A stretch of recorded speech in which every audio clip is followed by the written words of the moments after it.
Assalamualaikum warahmatullahi wabarakatuh. Waalaikumsalam warahmatullahi wabarakatuh. Pak Guru, Apa? Pak Guru kan termasuk orang yang sering bilang, kita tuh harus kritis, harus skeptis terhadap Ya iya, sesuatu, heeh. Ada pertanyaan di DM nih, Pak Guru, eee, ketika semua manusia bisa berpikir secara merdeka, heeh. apakah semua menjadi lebih terarah atau sejalan, atau akan mendorong ke arah anarki dan ketidakpastian? Ketika semua orang bisa berpikir merdeka. Iya, Sebenarnya saya tidak menganjurkan semua orang berpikir merdeka, saya hanya menganjurkan baraya untuk berpikir merdeka. Karena pada dasarnya setiap orang di seluruh dunia itu punya hierarki dalam otaknya. Jadi banyak di antara mereka itu yang sudah cukup dengan satu capaian yang tidak tinggi-tinggi amat. Misalkan gini, gak semua orang pengen berkuasa, ada yang pengen yang penting tenang, yang penting hidup sejahtera. Nggak usah memiliki kekuasaan, yang penting bisa makan, ngopi, ngudud di depan air terjun yang, indah. mhm, Ada banyak orang yang seperti itu. Nah, karena setiap orang itu, POP-nya berbeda-beda, karena setiap orang itu perspektif paradigma dan mentalnya juga berbeda-beda, maka manusia itu pasti ada yang menempati satu hierarki gitu. Ada yang pengen di atas banget, ada yang cukup di tengah aja, ada yang tidak peduli pada apapun sehingga balangsak juga tidak apa-apa gitu kan banyak yang seperti itu. Nah, karena itu maka betapapun manusia itu, kualitasnya bagus semua, mhm. tetap aja mereka itu ada di hierarki. Karena mereka ingin menempati bidangnya masing-masing, begitu. Sama nggak prinsipnya kayak gini, kalau nih orang terkaya di muka bumi ini, Mhm, Elon Musk atau mhm, siapapun terkaya, membagikan semua kekayaannya kepada setiap orang dengan nilai yang sama, sehingga di titik nol orang punya harta yang iya, sama, pada akhirnya uang-uangnya akan kembali lagi ke orang-orang tersebut. betul betul, itu yakin. Dan ada bukunya, ada jurnalnya, ada beberapa penelitiannya, bahkan beberapa penelitiannya dipublish di TV sebagai sebuah prank, Wah, ada. Jadi misalkan pranknya tuh ada pengemis, ada gembel, mhm, bukan Mbak Imbong ya? bukan, Ah, di ditempatkan sedemikian rupa sehingga dia menemukan duit 1 miliar dalam satu koper, 100 juta dolar pada oh, waktu itu. heeh. Oh, Nah, dia nemu culang-cileng apa segala rupa, lalu si gembel itu kemudian mulai membelanjakannya, mulai makmur dan kurang dari 5 tahun dia fakir miskin lagi. oh kayak real sosial Reals eksperimen gitu? reals reals. Kenapa seperti itu? Karena sebenarnya uang itu hanya akan nyamperin pada orang-orang yang layak. Jadi baraya mau kerja keras sampai segimanapun, baraya itu tetap miskin. Kan banyak orang yang udah banting tulang kerja keras tetap aja miskin. Iya, betul. Karena duit itu tidak akan diberikan kepada orang yang kerja keras. Tidak akan diberikan kepada orang yang paling jago untuk nipu orang, nggak bisa. Uang itu hanya akan dimiliki pada orang yang layak megang uang. Uang itu hanya akan nyamperin pada dia yang mampu memperbudak uang, bukan jadi budak uang. Itu poinnya. Jadi misalkan ya, kalau misalkan ada orang yang fakir miskin sekalipun, tapi dia punya mental yang layak, dia layak untuk mendapatkan uang, dia tuh bisa cepat kaya. Begitupun sebaliknya, tanpa harus effort kerja keras yang luar biasa.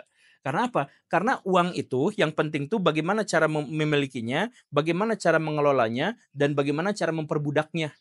Nah, kalau misalkan ada orang dengan kualitas 3 ini, maka dia jadi orang kaya.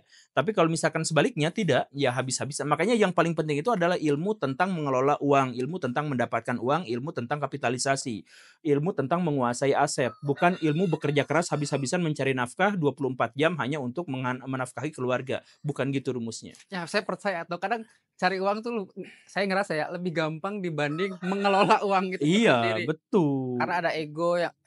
ada emosi. Tapi berpikir secara merdeka tuh ada definisinya nggak sih?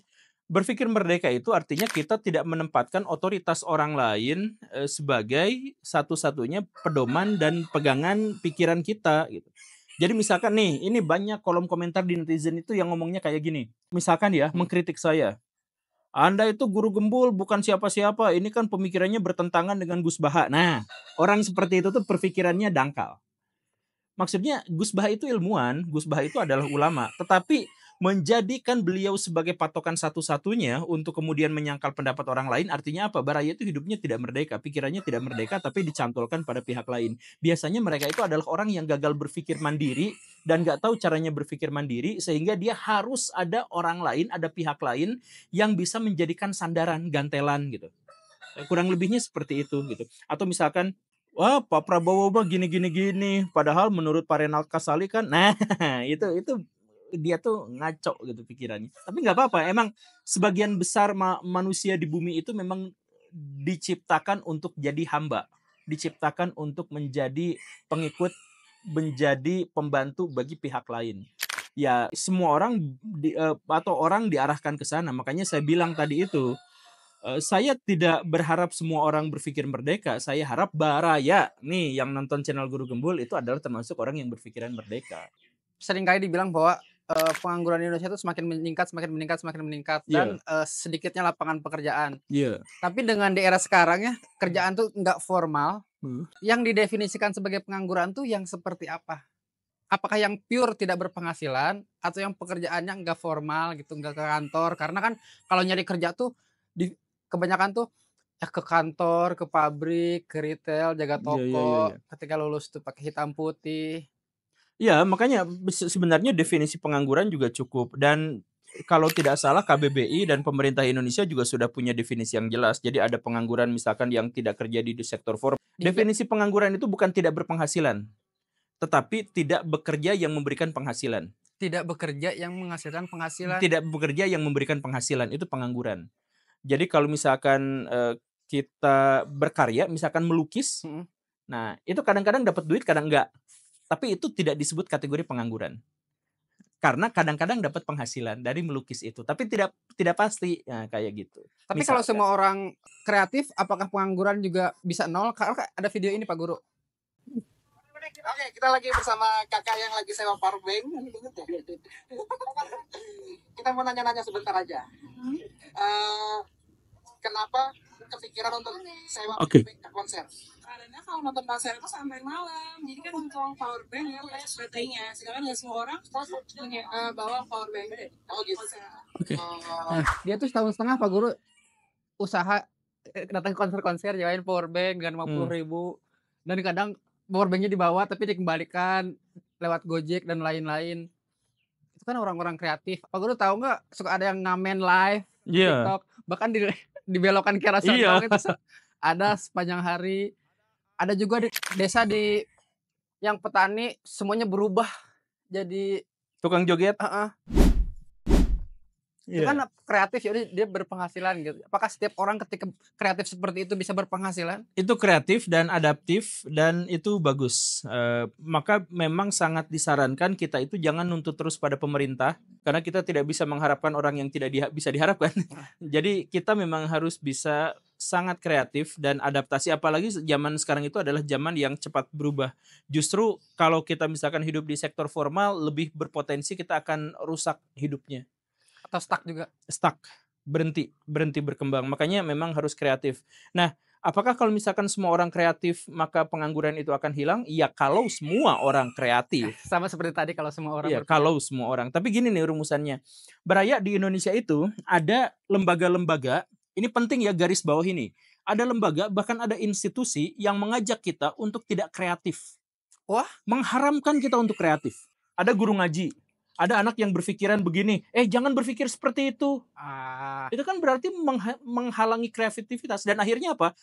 Murid-murid dari orang-orang itu tuh bodoh-bodoh. Dan nganggur-nganggur.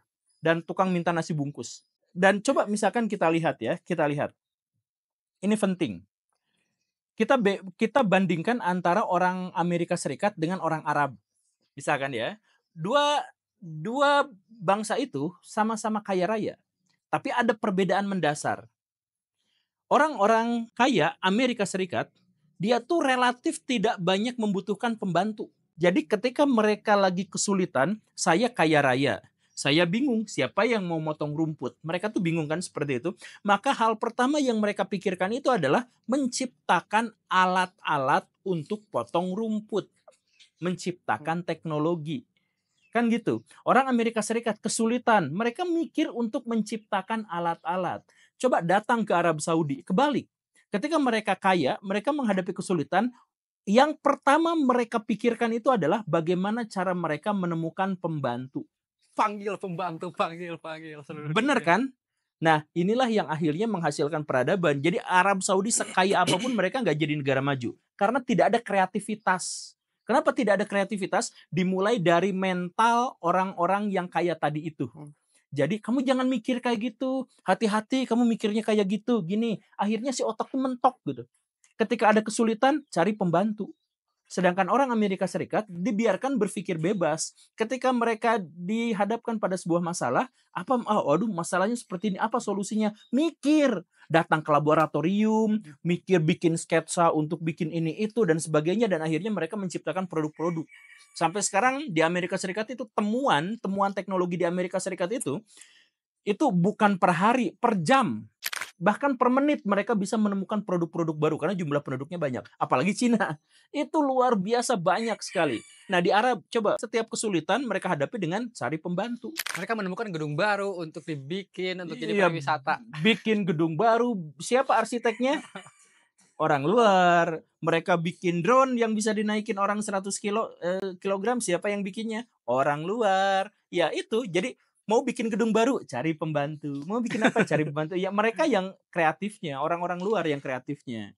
Jadi jangan ngikutin pola pikir Arab yang seperti itu. Kalau mau ambil pola pikir Islam, jangan pola pikir Arab. Ngaco. Apa bedanya Pak Guru? Satu aja. Hah? Satu pola pikir Arab, satu pola pikir Islam. Banyak perbedaannya. Jadi kita Satu melihat orang-orang Islam sekarang itu bukan beragama Islam, tapi beragama Arab. Salah satu ya. Agama Islam itu menyuruh untuk membaca dan menulis. Tradisi Arab itu menyuruh kita untuk menghafal. Membaca dan menulis, tradisi Arab menyuruh untuk menghafal. Orang-orang Arab itu pada waktu itu justru malah menganggap orang-orang yang jago nulis itu sebagai orang yang bodoh. Karena berarti hafalannya lemah. Kata orang-orang Arab jahiliyah. Dan sekarang lihat, di pendidikan Islam, mana yang lebih banyak disuruh? Membaca, menulis, atau menghafal? Jadi pendidikan yang mengaku sebagai lembaga pendidikan Islam itu bukan pendidikan Islam, pendidikan Arab. Kalau misalkan nggak percaya lagi, cek sekarang, beli buku di Gramedia di mana bukunya itu adalah misalkan nama-nama Islami gitu ya. Kumpulan nama-nama Islami gitu kan. Coba cek. Pas dilihat itu bukan nama Islami, itu nama Arab semuanya. Nama Islami itu apa? Nama Islami itu adalah nama yang mengandung doa yang baik. Dari berbagai bahasa bebas. Berarti kalau selamat baik. Itu kan doa Selamat itu nama Islami. Selamat, Budi, Kasep. Iya, Asep. Itu tuh nama Islami. Nama Islami. Bukan nama Arab. Nah, kalau di kemarin tuh ada yang misalkan nama Arab Umayyah gitu. Ya hanya gara-gara dia ditulis sama orang Arab bukan berarti dia jadi Islami, kan enggak gitu. Nah, tapi cek aja tuh buku. Sekarang Baraya beli buku itu atau googling di internet nama-nama Islami, semuanya nama Arab. Artinya apa? Menegaskan bahwa agama Islam yang kita pahami sekarang sebenarnya adalah budaya Arab. Dan itulah yang menyebabkan peradaban Islam sekarang runtuh. Ya kalau misalkan tradisi Arab berkembang ya bagus, tapi ini mah tradisi Arab dipertahankan stuck di situ hanya gara-gara diakui sebagai ngaku-ngakunya sebagai Islam. Jadi nggak boleh dirubah gitu. Itu yang bikin kacau tuh. Sudah panjang juga. Pak Guru, terima kasih untuk hari ini. Ya, beda-beda. Assalamualaikum warahmatullahi wabarakatuh. Waalaikumsalam warahmatullahi wabarakatuh.